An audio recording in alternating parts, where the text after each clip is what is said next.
Turn our attention to football matters and the current season. What are your thoughts on how the Premier League's shaping up? I mean, there's a fight for the final places in the Champions League.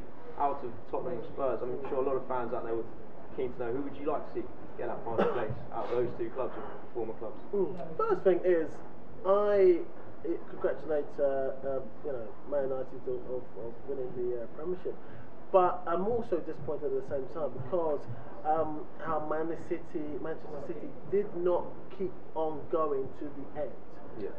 Really push them to the end, because I think if you're going to lose something, push the one in front of you to the end, and that will move you on as a team, as an individual, on for next year, because you can't keep on just dropping off because they're so far ahead. I know they always wanted to keep on going, but the way they dropped off, the way Man United, yes, they were consistent through the whole year, but the way it dropped off, it wasn't pleasing for me to see. I wanted to see Man City push them all the way, even if they didn't win it, but it's good for your team as a squad to push that competitor all the way, because next year, you know, I'm going to push you all the way, and you learn as a squad and as a player, you keep on pushing, you extend yourself, and each season that's how you grow as a proper club. Football. Alex Ferguson's just announced his retirement. Which managers would you like to have played under as well, because you never played under Ferguson? I nearly did. Yeah, I nearly did. Yeah, I nearly did. That was a couple of times. I nearly did. Yeah. So why did you not join United then? I was still at Tottenham. I don't know. I had a phone call and by Gary Neville, and I don't know. And then I actually think Tottenham turned it down. Yeah. Turned it down. I don't know, if I pushed it, maybe something would have happened, but I think Tottenham turned them down at that stage. And tell me about this acrimonious transfer from Tottenham to Arsenal. What was that like, going through the kind of vitriol that the Tottenham fans gave you? I think at the end of the day, you've got to look at it and say to yourself, you know, I joined a team which had arguably one of the best squads in the world, top 3 or 4 best squads in the world, even probably, you know, some of the years probably top 1 in the world. Obviously we didn't win the European Cup, but squad-wise we had one of the best squads in the world. So to join that and be in that environment, you know, I couldn't say no, really.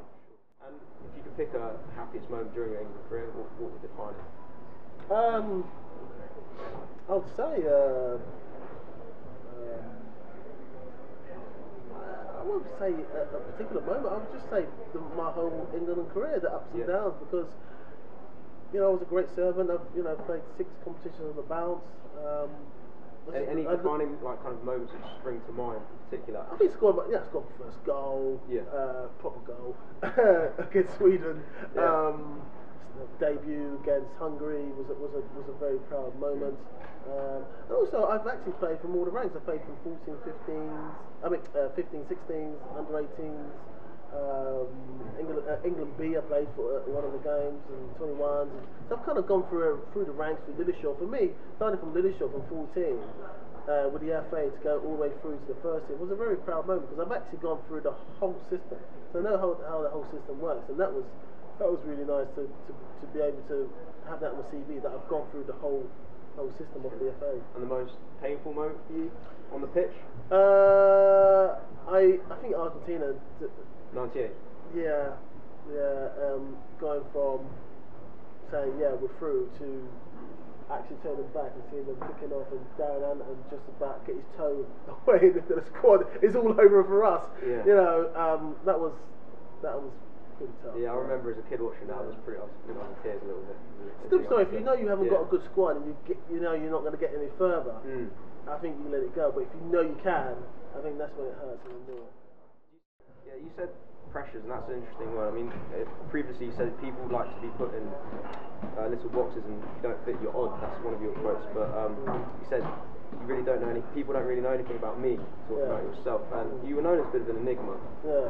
Is that a reputation you think is deserving, because you know, you're individual, slightly sometimes. I think if I was in another industry, I'd be. I don't think they'd be thinking about that. Yeah. You know, almost if you're in football, you want to be thinking in a different way or acting in a different way. But then you go and play football, and you're unbelievable at it, and you're working, you're getting your hands dirty, you're getting stuck in week out. You know, it's almost too much for some people because it's too much. They can't balance it out. It doesn't. What I've seen before, in their eyes, has not come to me. You know. It's got to be something different. So I think that's the hard thing. And I think football might change as time goes on.